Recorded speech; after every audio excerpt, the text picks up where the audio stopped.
ஆதியிலே தேவன் வானத்தையும் பூமியும் சிருஷ்டித்தார். தேவன் ஒருவரும் சேரக்கூடாத ஒளியிலே வாசம் செய்பவராயிருந்தார். பூமியானது ஒழுங்கின்மையும் வெறுமையுமாயிருந்தது. ஆழத்தின் மேல் இருள் இருந்தது. தேவையற்ற வாயுவால் பூமி நிரம்பி இருந்தது. தேவன் அந்த வாயுவை பூமியை விட்டு அகற்றினார்.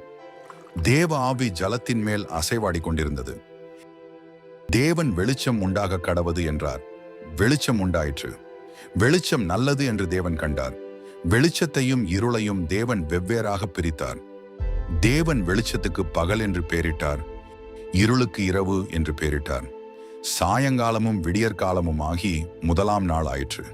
பின்பு தேவன் ஜலத்தின் மத்தியில் ஆகாய விரிவு உண்டாக கடவது என்றும் அது ஜலத்தினின்று ஜலத்தை பிரிக்க கடவது என்றும் சொன்னார்.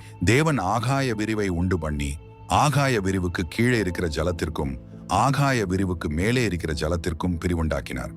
அது அப்படியே ஆயிற்று. சாயங்காலமும் விடியற்காலமும் ஆகி இரண்டாம் நாள் ஆயிற்று. பின்பு தேவன் வானத்தின் கீழே இருக்கிற ஜலம் ஓரிடத்தில் சேரவும் வெட்டாந்தரை காணப்பட கடவது என்றார். அது அப்படியே ஆயிற்று. தேவன் வெட்டாந்தரைக்கு பூமி என்றும் சேர்ந்த ஜலத்திற்கு சமுத்திரம் என்றும் பெயரிட்டார். தேவன் அது நல்லது என்று கண்டார். உள்ளையும் விதையை பிறப்பிக்கும் பூண்டுகளையும் பூமியின் மேல் தங்கள் விதையை உடைய கனிகளை தங்கள் ஜாதியின்படியே கொடுக்கும் கனி விருட்சங்களையும் முளைப்பிக்க கடவது என்றார். அது அப்படியே ஆயிற்று. பின்பு தேவன் பகலுக்கும் இரவுக்கும் வித்தியாசம் உண்டாக்கத்தக்கதாக வானம் என்கிற ஆகாய விரிவிலே சுடர்கள் உண்டாக கடவது. அவைகள் அடையாளங்களுக்காகவும் காலங்களையும் நாட்களையும் வருஷங்களையும் குறிக்கிறதற்காகவும் இருக்க கடவது என்றார். தேவன் பகலை ஆழப்பெரிய சுடரும் இரவை ஆழ சிறிய சுடரும் ஆகிய இரண்டு மகத்தான சுடர்களையும் நட்சத்திரங்களையும் உண்டாக்கினார்.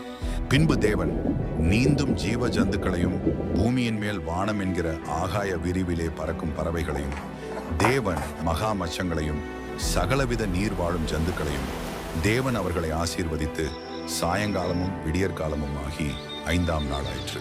பின்பு தேவன் பூமியானது ஜாதி ஜாதியான ஜீவ ஜந்துக்களாகிய நாட்டு மிருகங்களையும் ஊரும் பிராணிகளையும் காட்டு மிருகங்களையும் ஜாதி ஜாதியாக பிறப்பிக்க கடவுது என்றார். அது அப்படியே ஆயிற்று. பூமியில் ஊரும் பிராணிகள் எல்லாவற்றையும் உண்டாக்கினார். தேவன் அது நல்லது என்று கண்டார். பின்பு தேவன் நமது சாயலாகவும் நமது குணங்களில் மனிதனை உண்டாக்குவோம் என்று தேவனாகிய கர்த்தர் மனுஷனை பூமியின் மண்ணினாலே உருவாக்கி ஜீவ சுவாசத்தை அவன் நாசியிலே ஊதினார். மனுஷன் ஜீவாத்துமாவானார். தேவனாகிய கர்த்தர் கிழக்கே ஏதேன் என்னும் ஒரு தோட்டத்தை உண்டாக்கி தாம் உருவாக்கின மனுஷனை அதில் வைத்தார். பின்னும் தேவன், இதோ பூமியின் மேல் எங்கும் விதை தரும் சகலவித பூண்டுகளையும் விதை தரும் கனிமரங்களாகிய சகலவித விருட்சங்களை உங்களுக்கு கொடுத்தேன். அவைகள் உங்களுக்கு ஆகாரமாயிருக்க கடவுது. அப்பொழுது மூடும் பனி பூமியிலிருந்து எழும்பி பூமியை எல்லாம் நனைத்தது. அப்பொழுது தேவன் தாம் உண்டாக்கின எல்லாவற்றையும் பார்த்தார். அது மிகவும் நன்றாயிருந்தது. சாயங்காலமும் விடியற்காலமும் ஆகிய ஆறாம் நாள் ஆயிற்று. ஏழாம் நாளிலே ஓய்ந்திருந்தார். தேவன் ஏழாம் நாளை ஆசீர்வதித்து அதை பரிசுத்தமாக்கினார். தோட்டத்தின் நடுவில் ஜீவ விருட்சத்தையும் நன்மை தீமை அறியத்தக்க விருட்சத்தையும் பூமியிலிருந்து முளைக்க பண்ணினார். தோட்டத்துக்கு தண்ணீர் பாயும்படி ஏதேனிலிருந்து ஒரு நதி ஓடி அங்கே இருந்து பிரிந்து 4 பெரிய ஆறுகளாயிற்று. முதலாம் ஆற்றுக்கு பைசோன் என்று பெயர். அது ஆவிலா தேசம் முழுவதையும் சுற்றி ஓடும். அவ்விடத்திலே பொன் விளையும். அவ்விடத்திலே பிதோலாகும் கோமேதக கல்லும் உண்டு. இரண்டாம் ஆற்றுக்கு கீகோன் என்று பெயர். அது எத்தியோப்பியா தேசம் முழுவதையும் சுற்றி ஓடும். மூன்றாம் ஆற்றுக்கு இதெக்கேல் என்று பெயர். நாலாம் ஆற்றுக்கு ஐபிராத் என்று பெயர். தேவனாகிய கர்த்தர் மனுஷனை ஏதேன் தோட்டத்தில் அழைத்து கொண்டு வந்து அதை பயன்படுத்தவும் காக்கவும் வைத்தார்.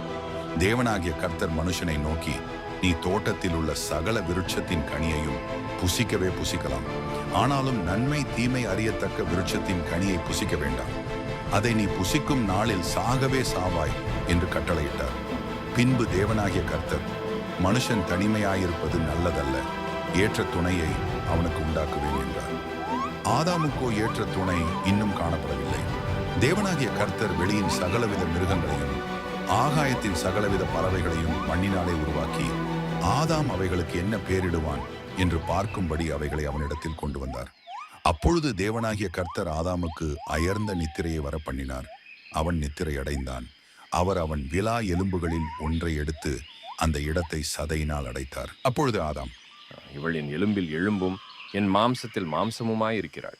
இவள் மனுஷனில் எடுக்கப்பட்டபடியினால் மனுஷி எண்ணப்படுவாள் என்றான். அவர்கள் ஒரே மாம்சமாயிருப்பார்கள்.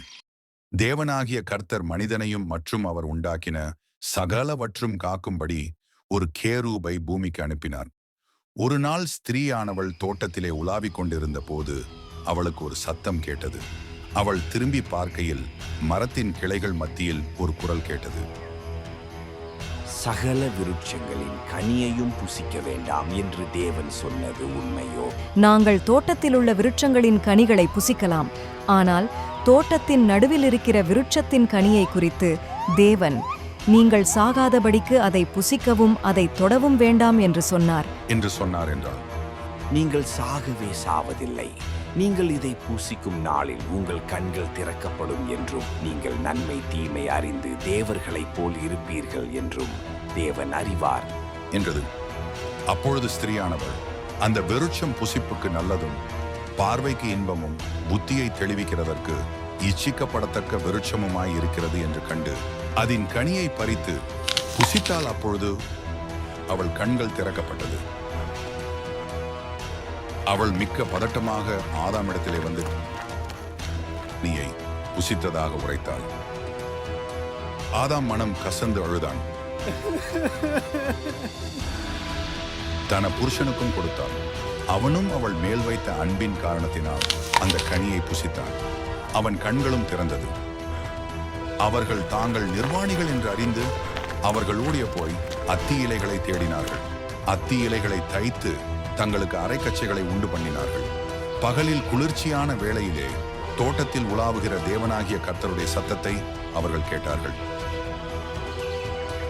அப்பொழுது ஆதாமும் அவன் மனைவியும் தேவனாகிய கர்த்தருடைய சந்நிதிக்கு விலகி தோட்டத்தின் விருட்சங்களுக்குள்ளே ஒளிந்து கொண்டார்கள். இருவரும் அவர் தோட்டத்தில் உலாவுகிற சத்தத்தை கேட்டு பயந்தார்கள்.